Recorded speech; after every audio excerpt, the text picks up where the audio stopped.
A huge victory for Manchester United against another one of last season's semi-finalists. The result was flattering and there were issues with the performance, which I will thrash out on the whiteboard, but United were clinical with their finishing. First, let's look at the game stats. Leipzig dominated possession for long periods of the game, but all the attacking stats were in United's favour. The big difference between the two sides was the superior quality United had in the final third, but before the last 15 minutes of the game, United were in a tactical arm wrestle. Moving over to the whiteboard, United's formation of late has been the usual 4-2-1-3, with the exception of the PSG game. A lot of United fans have been saying Ollie played for Diamond in midfield, but they didn't. It was a 4-3-3, and I will explain why, and why United fans thought Ollie went with a diamond. The initial tactics of Ollie were quite clever. He played Fred, Matic and Pogba in a midfield three. Ollie knew that Leipzig's main threat were their attack-minded wing-backs, and whenever they got forward, Pogba and Fred stepped across the pitch to sit in front of Sean Wan-Bissaka to double-team Leipzig's wing-backs. It worked a treat because they very rarely got into these areas in behind United's defensive line. However, Leipzig adapted tactically.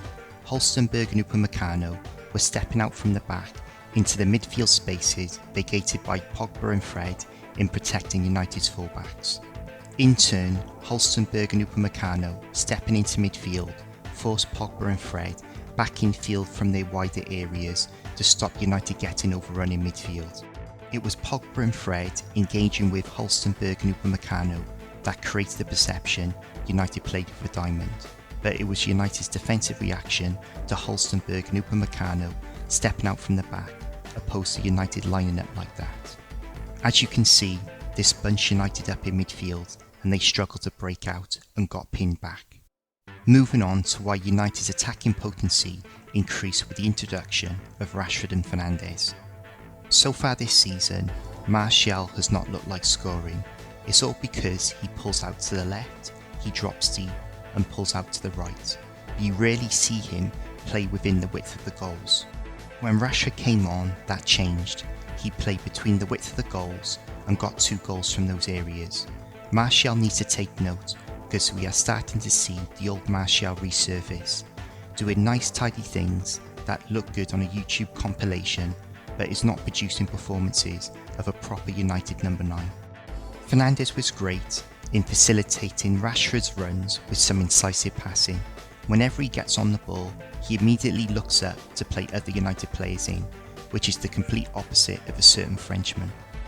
It was the return of can't run, won't run, but I am going to focus on won't run. Whenever the ball is played into won't run, he does the exact same thing every time.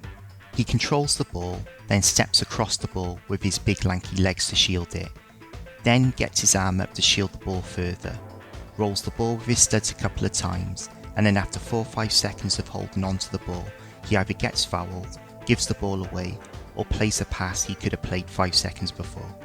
In my 30 years as a United fan, won't run is without doubt the most self-indulgent, selfish player I have ever seen in the shirt. Every time he goes onto the pitch, he plays for himself, to look good, and the concept of football being a team sport has never dawned on him.